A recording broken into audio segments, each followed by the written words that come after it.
மகிழ்ச்சியாக இருக்கிறார்கள். மன வேதனையோடு சொல்கிறேன், 2 பேர் ஆதரவு தெரிவித்திருக்கிறார்கள் திமுகவிற்கு. நேற்று இந்த பகுதியை சார்ந்த, இந்த பகுதியிலேயே நெடுநாளாக வாழ்ந்து கொண்டிருக்கின்ற கேப்டனின் கட்சியான தேமுதிக திமுகவுக்கு ஆதரவு கொடுத்து கூட்டணியில் சேர்ந்திருக்கிறது. உடனே திமுகவை சார்ந்த சகோதரர்கள், திமுக கூட்டணி கட்சியை சார்ந்தவர்கள், நாங்கள் பலம் பெற்றுட்டோம், பலம் பெற்றுட்டோம், பலம் பெற்றுட்டோம் என்று சொல்கிறார்கள். நான் சொல்கிறேன், நீங்கள் பலவீனம் அடைந்து விட்டீர்கள். ஏன்னா மரியாதைக்குரிய விஜயகாந்த் அவர்கள் வாழ்நாள் முழுவதும் மக்கள் விரோத திராவிட முன்னேற்ற கழகத்தை தீவிரமாக எதிர்ப்பதிலே தனது வாழ்நாள் முழுவதையும் செலவிட்டவர். அந்த வாழ்நாள் முழுவதும் செலவிட்டவருக்கு துரோகம் செய்வதை போல அவர்கள் கட்சி இன்று திமுகவில் சேர்ந்திருக்கிறது என்றால் அவர்கள் அடிப்படை உறுப்பினர்களும் ஒப்புக்கொள்ள மாட்டார்கள், மக்களும் ஒப்புக்கொள்ள மாட்டார்கள். ஏனென்றால் விஜயகாந்த் அவர்கள் வாழ்நாள் முழுவதும் தனது வாழ்க்கையை மக்களுக்காக அர்ப்பணித்தார். திமுகவின் மக்கள் விரோத கொள்கைகளுக்கு எதிர்த்தார். அதே போலதான் இன்னைக்கு ஓபிஎஸ் சார்ந்த ஒரு சட்டமன்ற உறுப்பினர் கடைசி நாளான இன்னைக்கு பேசுறார், மறுபடியும் ஸ்டாலின் அவர்கள் தான் முதலமைச்சராக வர வேண்டும் என்று. எந்த ஓபிஎஸ்? நான் கூட நேற்றைய முன்தினம் ஒரு கூட்டத்திற்கு போன புதுக்கோட்டைக்கு, தஞ்சாவூருக்கு, அங்க பட்டுக்கோட்டை புதுக்கோட்டைக்கு இடைப்பட்ட ஒரு இடம். நான் உள்ள வந்த உடனே, நான் கவர்னரா இருந்ததுனால எல்லாரும் அம்மா வந்துட்டாங்க, அம்மா வந்துட்டாங்க, அம்மா வந்துட்டாங்க, அம்மா வந்துட்டாங்க அப்படின்னாங்க. உடனே நான் பேசும்போது சொன்னேன், என் அம்மா வந்துட்டாங்க, அம்மா வந்துட்டாங்க, அம்மா வந்துட்டாங்கன்னு சொல்லாதுங்க. தமிழ்நாட்டுல ஒரே அம்மானா அது ஜெயலலிதா அம்மா மட்டும்தான். அக்கான்னு சொல்லுங்க, பேர் சொல்லி கூட கூப்பிடுங்க, ஒண்ணு எனக்கு பிரச்சனை இல்லை. ஆனா தமிழ்நாட்டுல அம்மான்னு ஒருத்தங்களை சொல்லணும்னா அது ஜெயலலிதா அம்மா மட்டும்தான். அந்த அம்மா இந்த ஓ பன்னீர்செல்வத்துக்கு எவ்வளவு முக்கியத்துவம் கொடுத்திருந்தாங்க. அவர் சொன்னார், அவர் டீ கடை வச்சிருந்தேன், ஆனா என்ன முதலமைச்சராகி பார்த்து அழகு பார்த்தது ஜெயலலிதா அம்மா என்று சொன்னார்கள். இன்னைக்கு அவர்கள் கட்சியை சார்ந்தவர், அவர் உட்பட இன்று ஸ்டாலின் தான் முதலமைச்சரா இருக்கணும், திமுக தான் ஆட்சி செய்யணும் என்றால் அம்மாவோட ஆன்மா மன்னிக்குமா? அம்மா காலம் காலமாக எதிர்த்த கட்சி திமுக, அம்மாவை அசிங்கப்படுத்திய கட்சி திமுக. இன்னும் சொல்ல போனா நாம எல்லாம் இன்னைக்கு பெண்கள் இங்க அமர்ந்திருக்கிறோம். மரியாதைக்குரிய ஜெயலலிதா அவர்கள் சட்டமன்றத்தில் ஒரு சபதத்தை ஏற்றுவிட்டு சென்றார்கள். எப்பொழுது சபதம் ஏற்றார்கள்? ஒரு பெண் என்று பார்க்காமல் சட்டமன்றத்தில் அவர் சேலையை பிடிச்சு இழுத்து, தலையை பிடிச்சு இழுத்து, சட்டையை கிழிச்சு, இதெல்லாம் ஏன் எனக்கு தெரியும், எங்க அப்பா ஒரு சட்டமன்ற உறுப்பினர் எம்எல்ஏ அங்க இருக்காங்க. அம்மா மேல ஒரு ஸ்டூலை தூக்கி போடும் பொழுது எங்க அப்பா அதை தடுத்து எங்க அப்பாவுக்கு காயாச்சு. என வந்து நான் கல்லூரி படித்துக் கொண்டிருக்கின்ற மாணவி சொல்றாங்க, 89ல அம்மா மேல சேலையை கிழிச்சு, சட்டையை கிழிச்சு அவங்களை மானபங்கப்படுத்தி அனுப்பிய ஒரு கூட்டத்தின் தலைவரை இன்னைக்கு அம்மாவை ஊட்டி வளர்த்த ஓபிஎஸ் கட்சியை சார்ந்தவர் இன்னைக்கு திமுக ஆட்சிக்கு வரும் என்று சொன்னால் இந்த தமிழக மக்கள் நிச்சயமாக மன்னிக்க மாட்டார்கள் என்பதுதான் உண்மை. ஆக இன்னைக்கு இந்த கூட்டணி இவங்க எல்லாம் வர்றதுல பலம் பெறுகிறது, பலம் பெறுகிறது, பலம் பெறுகிறது என்று நீங்கள் நினைக்கிறீர்கள். இந்த திராவிட முன்னேற்ற கழகம் பலம் அடைந்து வருகிறது.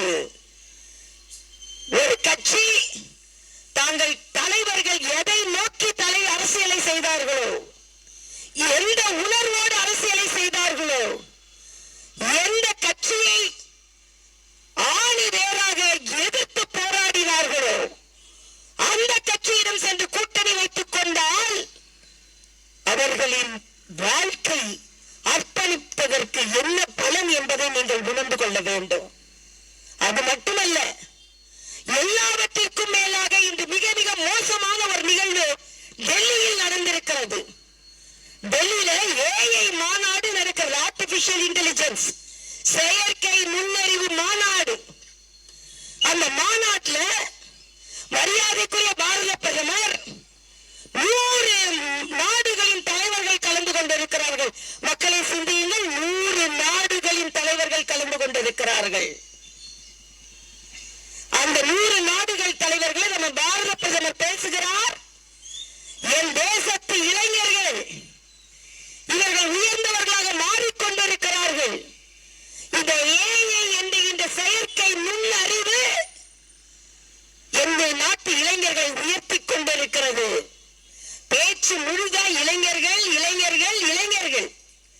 அது மட்டுமல்ல, இந்த செயற்கை நுண்ணறிவு மாற்றுத்திறனாளிகளுக்கு உதவி செய்து கொண்டிருக்கிறது, ஏழை விவசாயிகளுக்கு உதவி செய்து கொண்டிருக்கிறது, வேலை தேடிக்கொண்டிருப்பவர்களுக்கு உதவி செய்து கொண்டிருக்கிறது என்று இளைஞர்களை மேலாக தூக்கி வைத்து பேசிக் கொண்டிருந்த அந்த மாநாட்டில் ராகுல் காந்தியின் கட்சியை சார்ந்த இளைஞர்கள் சட்டையை எடுத்துட்டு அரை நிர்வாணமாக அந்த இடத்திற்கு போய் ஆர்ப்பாட்டம் செய்திருக்கிறார்கள். மரியாதைக்குரிய மோடி அவர்களை எதிர்த்து. இது மன்னிக்க முடியாத குற்றம். ராகுல் காந்தி அவர்களே, நீங்கள் இந்த நாட்டிற்கு எதிரானவர்கள் என்பதை தெளிவுபடுத்தி இருக்கிறீர்கள். உங்களை இந்த பாரத தேசத்தில் உள்ள ஒவ்வொரு இளைஞனும் மன்னிக்க மாட்டான் என்பதை நான் இங்கே தெரிவித்துக் கொள்கிறேன். மன்னிக்க மாட்டார்கள். அதான் என்கிட்ட கேட்டாங்க, ஷர்ட்லெஸ்ஸா போய் நின்னாங்களேன்னு கேட்டாங்க. ஷர்ட்லெஸ்ஸா இல்ல, ஷேம்லெஸ்ஸா போய் நின்னாங்க. ஷேம்லெஸ்ஸா போய் நின்னாங்க. உலக நாடுகள் பார்த்து கொண்டிருக்கிறது இந்தியாவை. உலக நாடில் அடிக்கடி ஒரு சம்பவத்தை சொல்லுவேன். நான் ஒரு மருத்துவர், உங்களுக்கு எல்லாம் தெரியும். நான் மருத்துவக் கல்லூரி மாணவியா இருக்கும்போது ஒரு முறை காங்கிரஸ் ஆட்சி செய்து கொண்டிருந்த நேரத்தில் அமெரிக்கா போறேன். ஒரு மருத்துவ கட்டுரையை சமர்ப்பிக்க போறேன். அப்போ என்னை எப்படி அறிமுகப்படுத்தினாங்கன்னா, ஏழை நாடு இந்தியா, இந்த ஏழை நாட்டுல இருந்து ஒரு டாக்டர் வந்திருக்காரு, ஆர்வத்தோடு வந்துட்டாரு, அவர் இந்த மருத்துவ கட்டுரை சமர்ப்பிக்கட்டும் என்று சொன்னவுடன் கூலி குறுகி சென்று மருத்துவ கட்டுரையை சமர்ப்பித்தேன். ஆனால் மரியாதைக்குரிய வாஜ்பாய் அவர்கள் ஆட்சி செய்து கொண்டிருந்த போது அதே அமெரிக்காவிற்கு ஒரு மருத்துவ கட்டுரை சமர்ப்பிக்க போறேன். அப்ப என்ன எப்படி அறிமுகப்படுத்தினாங்க தெரியுமா? அணுகுண்டு வெடித்து வல்லரசு நாடாக முன்னேறி கொண்டிருக்கும் இந்தியாவில் இருந்து ஒரு மருத்துவர் வந்திருக்கிறார் என்று சொன்னவுடன் என் நடையில் எவ்வளவு பெருமிதம் இருந்தது தெரியுமா? அன்று ஆரம்பித்த அந்த தலை நிமிர்வு மரியாதைக்குரிய பாரத பிரதமர். ஒரு கணக்கெடுப்பாளர் சொல்கிறார், உலகத்தில் பல பேரிடம் சென்று உங்கள் பிரதமராக யார் இருக்க வேண்டும் என்று கேட்டால் எங்கள் பிரதமராக நரேந்திர மோடி இருக்க வேண்டும் என்று வெளிநாட்டுக்காரன் சொல்றான். வெளிநாட்டுக்காரன் சொல்றான். ஆனா இந்த நாட்டில் உள்ள ராகுல் காந்தி மரியாதைக்குரிய மோடி அவர்களை தேர்தலில் எதிர்க்க முடியாமல் சட்டையை கலட்டிட்டு உலக நாடுகள் எல்லாம் பார்த்துக் கொண்டிருக்கிறது.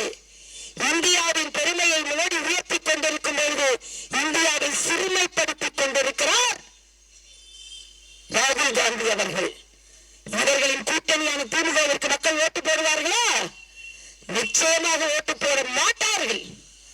அது மட்டுமல்ல, இன்னைக்கு நம்ம அக்காலாம் இருக்கீங்க, 5000 வந்திருக்கும். யாரோட பணம்? உங்க பணம். 5000 கொடுத்தாங்களே, உங்க தலைமையில எவ்வளவு கடன் வச்சிருக்காங்க தெரியுமா? 1.5 லட்சம் கடன். 10 லட்சம் கோடி கடன் வாங்கி உங்ககிட்ட 1000 கொடுத்துட்டு இப்ப 5000 கொடுத்துட்டு மறைமுகமாக நீங்கள் தலையில் 1.5 கோடி 1,50,000 கடனை தலையில் தாங்கிக் கொண்டிருக்கிறீர்கள். இதுதான் திமுக அரசு. அது உங்களோட பணத்தை உங்களுக்கு கொடுத்துட்டு நான் எல்லாத்தையும் மக்களுக்கு கொடுத்தேன், எல்லாத்தையும் மக்களுக்கு கொடுத்தேன்னு சொல்றாரு. இன்னைக்கு ஒரு அமைச்சர் அவர் மேல ஒரு குற்றம் சாட்டப்பட்டிருக்கிறது. என்ன தெரியுமா? 2300 கோடி ஊழல் செஞ்சிருக்காரு. யாரோட பணம்? உங்க பணம். உங்க பணம். ஒரு அமைச்சர் 2300 கோடி சுருட்டிட்டு எதுக்கு? உங்களை மாதிரி ஒரு அம்மா போய் பெருக்கிறதுக்கு வேலை கேட்பாங்க. பெருக்கிறதுக்கு வேலை கேட்பாங்க. சம்பளம் வெறும் 5000 ரூபாய். அவர் 5 லட்சம் வாங்கிக்கிட்டு அந்த வேலையை கொடுப்பார். இந்த அம்மா கடனை உடனே வாங்கி காதுல எல்லாம் நகைக்கடையில வச்சு 5 லட்சத்தை கொண்டு கொடுப்பாங்க, 5000 வேலையை அவர் போட்டு கொடுப்பார். கொடுமை. ஆக இன்னைக்கு என்ன தெரியுமா, கோர்ட்ல கேஸ், யார் யாரெல்லாம் வேலை கேட்டாங்களோ அவங்க கிட்ட கமிஷன் வாங்கிட்டு அந்த கமிஷன்ல இன்னைக்கு 2300 கோடி ரூபாய் சுரட்டி இருக்கிறாங்க. அது மட்டும் இல்ல, அதுக்கு அமலாக்கத்துறை அவங்க என்ன சொல்றாங்க, இந்த ஆளு சுருட்டி இருக்காரு, அதனால கேஸ் போடுவேன்னு அரசாங்கத்துல சொல்றாங்க. தப்பு பண்ண கேஸ் பண்ணுமா இல்லையா? அது அமலாக்கத்துறை கண்டுபிடிச்சு இவர் மக்கள் பணத்தை சுருட்டி இருக்காரு, ஒரு வேலையை போட்டு கொடுக்கறதுக்கு இவ்வளவு லஞ்சம் வாங்கியிருக்காருன்னு சொல்லிட்டு கேஸ் போடுறதுக்கு எழுதுனா, ஸ்டாலின் அரசு கேஸ் எழுதல. 2வது வாட்டி எழுதுறாங்க, அப்பவும் கேஸ் பதியல. 3வது வாட்டி எழுதுறாங்க, அப்பவும் கேஸ் பதியல. உடனே உயர் நீதிமன்றம் கோர்ட் சொல்லுது, இந்த ஆளு சுருட்டி இருக்காரு, இவர் மேல கேஸ் போடுன்னு. ஆக இன்னைக்கு இத்தனை அமைச்சர்கள் மேல கேஸ வைத்துக் கொண்டு மறுபடியும் வருவார்களாம், மறுபடியும் கொள்ளையடிப்பார்களாம். மக்கள் என்ன காதில் பூ சுற்றி இருக்கிறார்கள் என்று கேட்கிறேன். ஸ்டாலின் அவர்களே, நிச்சயமாக நீங்கள் மறுபடியும் வர முடியாது, கொள்ளையடிக்க வர வேண்டும் என்று நினைக்கிறீர்களா? ஸ்டாலின் சொல்றார், இந்த வெற்றி போகாது, இந்த வெற்றி நம்ம இன்னும் நிறைய வாங்கணும், நிறைய சுருட்டணும், அதனால மறுபடியும் வெற்றி வேணுமா? நான் சொல்கிறேன், ஒரு ஊழல் குற்றச்சாட்டு கூட இல்லாமல் மரியாதைக்குரிய மோடி அவர்கள் ஆட்சி செய்து கொண்டிருக்கிறார்கள். செந்தில் பாலாஜின்னு ஒருத்தர் இருந்தார். நம்ம அன்னையெல்லாம் போய் டாஸ்மாக் வாங்கினா அந்த பாட்டிலுக்கு 10 ரூபாய் கமிஷன். டாய்லெட் கட்டுறாங்க, 1000 ரூபாய், 1000 கோடி கமிஷன். ஒருத்தர் சொன்னாராம், திமுக அமைச்சரை பார்த்து சொன்னாராம், ஐயா நீங்க எல்லாம் தப்பு செஞ்சுட்டு இருக்கீங்க, உங்க மேல விசாரணை கமிஷன் வரப்போகுதுன்னு சொன்னாராம். அதுக்கு அந்த அமைச்சர் சொன்னாராம், விசாரணை கறக்கட்டும், கமிஷனை கொண்டு வர சொல்லு அப்படின்னார். இதான் இன்னைக்கு திமுகவோட நிலைமை. அது எல்லாத்துலயும் கமிஷன் வாங்கி கொண்டு இன்று கூட்டணி எங்களோட இங்க தேடி தேடி தேடி வராங்களாம். எங்களுக்கு அதை பற்றி கவலை இல்லை. நாங்கள் இந்த தேசிய ஜனநாயக கூட்டணியில் மத்தியில் பலமாக ஆட்சி செய்து கொண்டிருக்கும் மோடி அவர்கள், இதற்கு முன்னால் நல்லாட்சி செய்து கொண்டிருந்த அண்ணன் எடப்பாடியார் அவர்கள், பாமக, தேமுதிக இன்று நம்மோடு இல்லை என்று யாரும் கவலையே படல, நாங்க தேடவும் இல்லை. ஆனா இல்ல, உங்களுக்கு நஷ்டமா? ஒரு நஷ்டம் இல்லைங்க. ஏன்னா எங்க கிட்ட தமாக இருக்குது, பாமக இருக்குது, அமமுக இருக்குது, அம்மாவோட அனைத்து இந்திய அண்ணா திராவிட முன்னேற்ற கழகம் இருக்குது, பாரதிய ஜனதா கட்சி இருக்குது. இதுக்கு மேல எங்களுக்கு என்னங்க? அதனால நாங்கள் சொல்கிறோம். இதுல என்னன்னு, தம்பி விஜய் ஒரு கட்சி ஆரம்பிச்சிருக்காரு. அந்த கட்சியில இருந்து நிறைய பேர் போய் கம்ப்ளீட் ஃபார்ம் வாங்கிட்டு வந்தாங்களாம். போய் நானும் போட்டி போடுறேன்னு ஃபார்ம் வாங்கிட்டு வந்திருக்காங்க. எந்த தம்பி திருப்பி கொடுக்கல. ஏன்னா ஃபார்ம் வாங்குறது 100 ரூபாயாம், திருப்பி கொடுக்கும்போது 15,000 ரூபாயாம். இவருதான் அரசியல்ல மாற்றத்தை ஏற்படுத்த போறாராம். அதுல வேற அங்க கட்சியோட ஒரு நிர்வாகி சொல்றாரு, பாஜக எங்களுக்கு அழுத்தம் தருதான். நான் சொல்கிறேன், தேசிய ஜனநாயக கூட்டணி பலமாக இருக்கிறது. யாருக்கும் அழுத்தம் தந்து கூட்டணியில் சேர்க்கக்கூடிய நிலையில் தேசிய ஜனநாயக கூட்டணி இல்லை. ஏனென்றால் நாங்கள் வெற்றி பெற போகின்ற கூட்டணி யாருக்கு வெற்றி பெற வேண்டுமோ நீங்க வேணா எங்க கூட வந்து சேர்ந்துக்கலாமே தவிர நாங்கள் யாரையும் அழுத்தம் தரவில்லை என்பதையும் தெளிவாக இங்கே சொல்லிக் கொள்கிறேன். ஏனென்றால் இன்று மக்களுக்கானவர்களாக வர வேண்டும். மக்களுக்கு யாரு சேவை செய்வார்களோ அவர்கள் வர வேண்டும். இன்னைக்கு இன்னைக்கு தமிழக நிதி அமைச்சர் சொல்றார், பெண்களுக்கு நாங்க 5000 ரூபாய் கொடுக்கிறோம். அந்த 5000 கொடுக்கறது யாராவது தடுத்தாங்கன்னா நாங்க பொங்கி எழுந்துருவோம். யாரு தடுத்தா? யாரும் தடுக்க போவதில்லை. என் மகளிர், என் தாய்மார்கள் மகிழ்ச்சியாக பணத்தை கையில் வைத்திருந்தால் அதை விட மகிழக்கூடியவர்கள் எங்களை விட வேறு யாரும் இருக்க முடியாது. ஏன்னா மரியாதைக்குரிய மோடி அவர்கள் முத்ரா வங்கி திட்டத்தில் 3 லட்சம் கோடி தமிழ்நாட்டுக்கு கொடுக்கப்பட்டிருக்கிறது.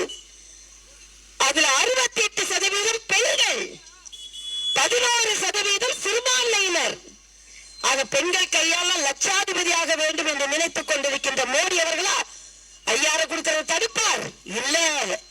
ஆனா கடன் வாங்கி கொடுக்காது.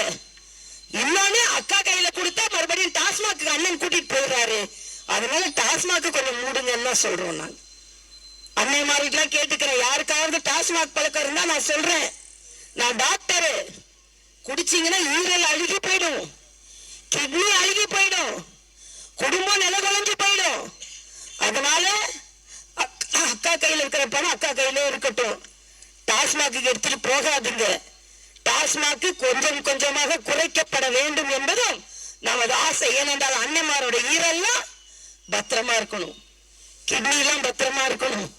அதனால எல்லோரும் பத்திரமாக இருக்க வேண்டும் என்றால், யாரும் போராடாமல் இருக்க வேண்டும் என்றால், யாரும் ஊழல் செய்யாமல் இருக்க வேண்டும் என்றால், நிச்சயமாக பாரதிய ஜனதா கட்சி அங்கம் வகிக்கின்ற, அதிமுக அங்கம் வகிக்கின்ற, தமாக அங்கம் வகிக்கின்ற, பாமக அங்கம் வகிக்கின்ற, அமமுக அங்கம் வகிக்கின்ற, இந்திய ஜனநாயக கட்சி அங்கம் வகிக்கின்ற தேசிய ஜனநாயக கூட்டணி வெற்றி பெற வேண்டும் என்று உங்களை கேட்டு 20,000 பெருமுனை கூட்டங்கள் நடத்த இருக்கிறது. அதில் மிக சிறப்பாக இந்த கூட்டத்தை ஏற்பாடு செய்த மண்டல தலைவர் பிரதாப் அவர்களுக்கும் அவரோடு துணை நின்ற மாவட்ட நிர்வாகிகள் அத்தனை பேருக்கும் எனது வணக்கத்தை சொல்லி, எப்பொழுது நான் சொல்றதுதான், தமிழக மக்கள் மகிழ்ச்சியாக இருக்க வேண்டும் என்றால் வாழை இலை போடுற மாதிரி ரெட்டை இலை போட்டு குக்கர்ல சாப்பாடு செஞ்சு அதை மாம்பழத்தோடு பரிமாறி சைக்கிள்ல எடுத்துட்டு போய் மக்கள் நன்றாக சாப்பிடும் போது அவர்கள் முகம் தாமரை போல மலர்வதை நாங்கள் பார்க்க இருக்கிறோம் என்று சொல்லி உங்களிருந்து விடைபெறுகிறேன். நன்றி, வணக்கம்.